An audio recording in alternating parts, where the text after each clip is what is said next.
Nacional dos Trabalhadores em Estabelecimentos de Ensino.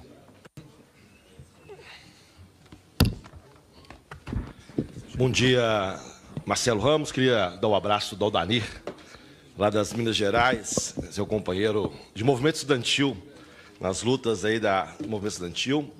Cumprimento os vereadores, os deputados e deputadas federais, os companheiros da mesa, para esse importante debate nacional e talvez um dos mais importantes em curso no nosso país nesse momento. Primeira questão, queria dizer que esse tema para nós da educação é muito caro na luta política ao longo do século, né? E antes de iniciar a minha fala, eu queria primeiro cumprimentar 1.600.000 professores e auxiliares de educação pelo país todo, que nós representamos a CONTEE, um universo gigantesco de pessoas vinculadas à educação privada do país, e queria cumprimentá-los em nome da nossa Confederação Nacional e dizer que nós estamos na luta de resistência e de denúncia daquilo que está tramando contra o nosso povo a partir da reforma da Previdência. E queria me solidarizar ontem nessa casa com o Igor e a Mariana Dias, que tiveram o seu direito cassado de falar numa comissão de educação dessa casa, num debate onde esses dois estudantes, presidente da UBS e presidente da UNE, que representam milhões de alunos e estudantes desse país, tiveram a palavra cortada ontem. Infelizmente, nossa solidariedade a esses dois companheiros, que no dia 30, com certeza, falarão pelas ruas do Brasil. Eles terão essa possibilidade de falar pelas ruas, porque ali, possivelmente, não serão cassados o direito de falar. Nós temos feito um debate, eu sou vereador em Belo Horizonte, além de presidente da Confederação Nacional. Nós tomamos uma decisão de ir em todas as vilas e favelas de Belo Horizonte, numa chamada caravana pela cidadania e pela Previdência. Não há uma vila e favela em que você discute essa reforma, em que não causa uma revolta latente naqueles que escutam o que está tramando contra os mais pobres desse país. Os mais pobres desse país. 85% daquilo que pretende cortar na Previdência vai ser dos que recebem de 1 a 2 salários mínimos. A revolta, ela é crescente, e nós contamos com essas comunidades que tiveram posição de votar, inclusive, no candidato atual da presidente, mas vão compreendendo o que está em jogo nesse país. A proposta da PEC, na nossa avaliação, ela não é uma reforma, porque quando você reforma, você discute avanços e alguns ajustes. Nós não somos contra discutir políticas públicas, porque as políticas públicas precisam passar por avaliações permanentes, e nós precisamos discutir as políticas públicas, mas o que nós estamos aqui a debater não é uma reforma. É aquilo que o presidente disse nos Estados Unidos. Nós não viemos para construir, nós viemos para destruir. Então, o que se propõe nessa discussão é a destruição da Previdência Pública brasileira e a destruição da Seguridade brasileira. Talvez um dos maiores símbolos da história brasileira recente foi o Ulisses Guimarães levantar a Constituição em 88 e dizer: está aqui a Constituição Cidadã. Depois de um período trágico da história brasileira, onde os trabalhadores e o povo só perderam direitos a partir de 64, principalmente até os anos 80, e ali se tentou construir o mínimo de um arcabouço social para garantir ao povo brasileiro uma situação melhor. E estava ali, na Seguridade Social, com certeza, os elementos centrais daquilo que se discutiu ao longo de 30, 40 anos no Brasil, que foi a construção da saúde, da previdência e da assistência. E o que se propõe aqui hoje é destruição daquilo que foi construído naquele período. Eu fico escutando o debate sobre a reforma, é a panaceia para os problemas econômicos do Brasil. Senhores deputados e deputadas, nós sabemos que o problema do Brasil econômico não é o problema da Previdência, nós todos sabemos disso. Isso é mentira. É mentira. O Brasil investe hoje, a taxa bruta de investimento, eu sou economista, a taxa bruta de investimento do Brasil é metade do que era há 5 anos atrás. Metade. Qualquer economista de boteco sabe que uma economia não cresce se não tiver investimento. O Estado brasileiro paralisou o investimento. A iniciativa paralisou o investimento. Esse país não tem investimento. Fizeram uma reforma trabalhista que nós viemos aqui debater. Vocês diziam, Ah, vamos fazer a reforma trabalhista porque nós vamos resolver o problema do emprego do Brasil. O que aconteceu? Desemprego em massa. E não só desemprego em massa. Trabalhos precários destruíram o direito do trabalho no Brasil. Aqueles que estão sendo empregados com 30% a menos do valor salário daqueles que estavam lá. E novamente voltam com a mesma discussão, a mesma panaceia. Ou seja, ou faz a reforma da Previdência ou o Brasil quebra.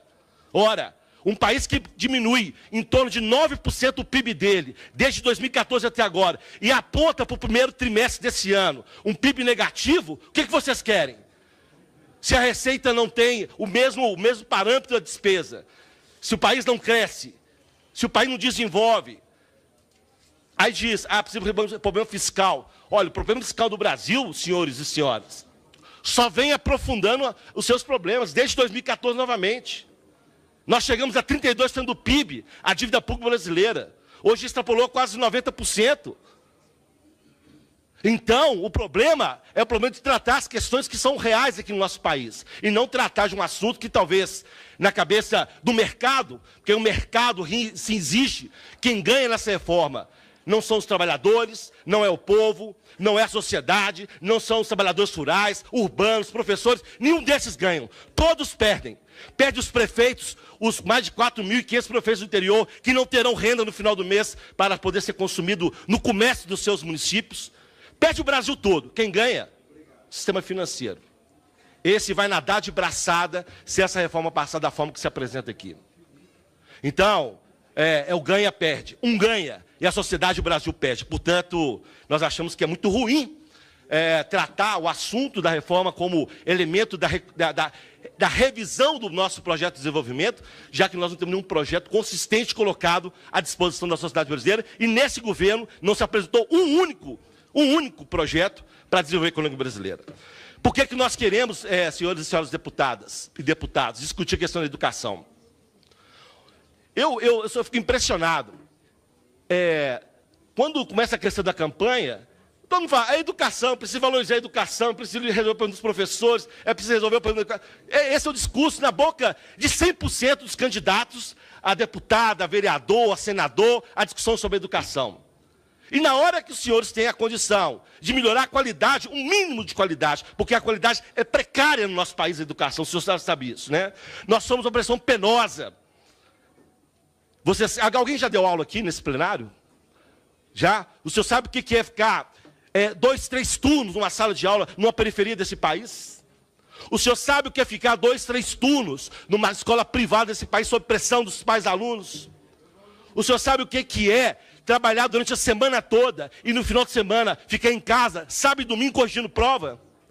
O senhor sabe o que é envolver a sua emoção na relação do seu objeto de ensino-aprendizado, que é seu aluno, que tem os problemas lá na família, tem os problemas na sociedade, e viver e conviver com essa tragédia permanente desses alunos? O senhor sabe o que é isso?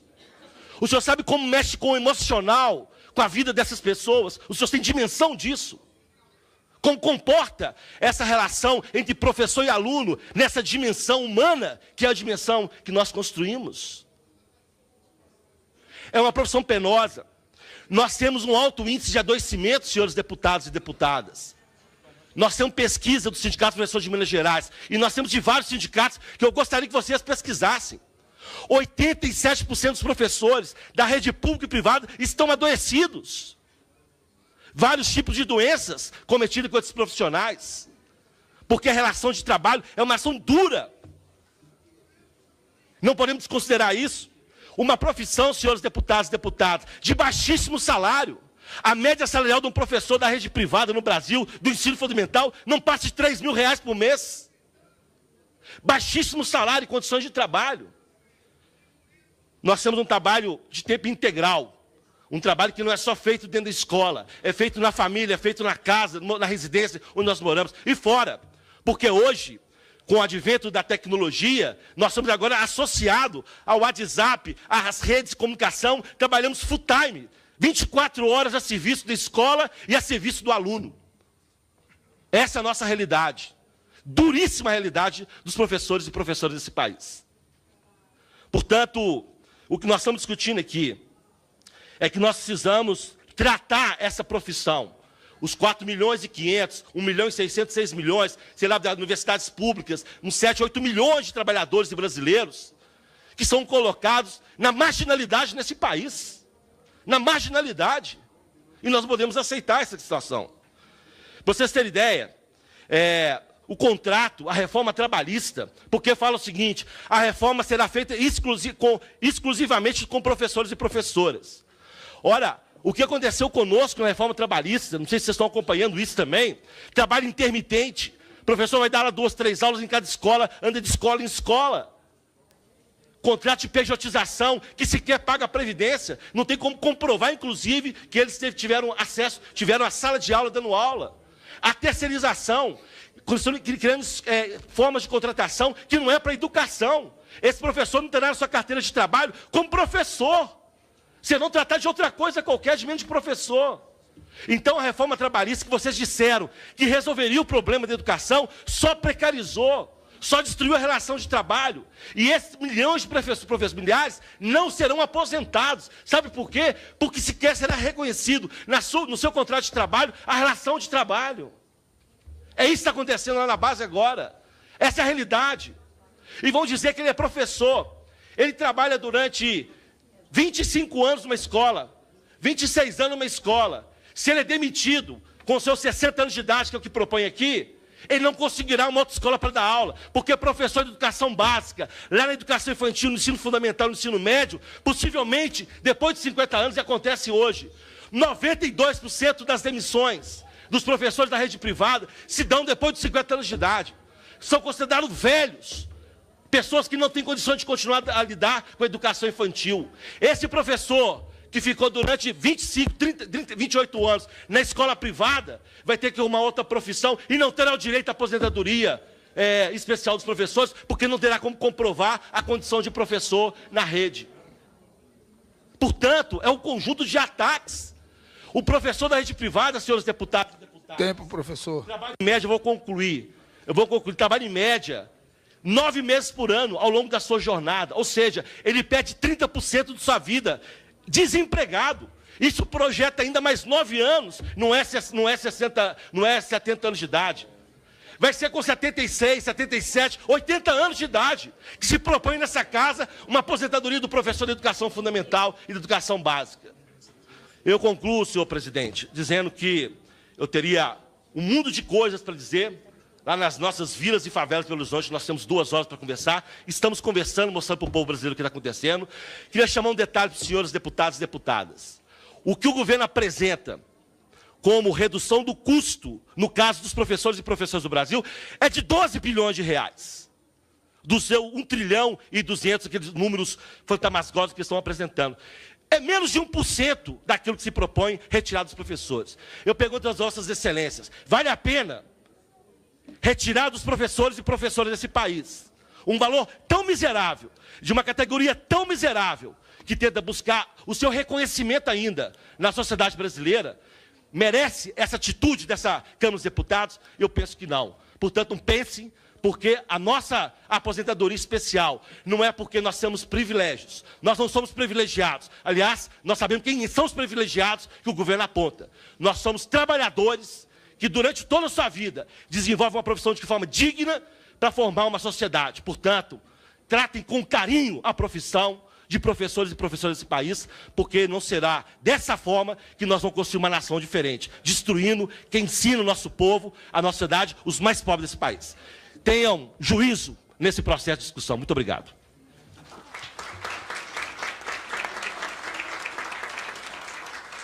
Antes de passar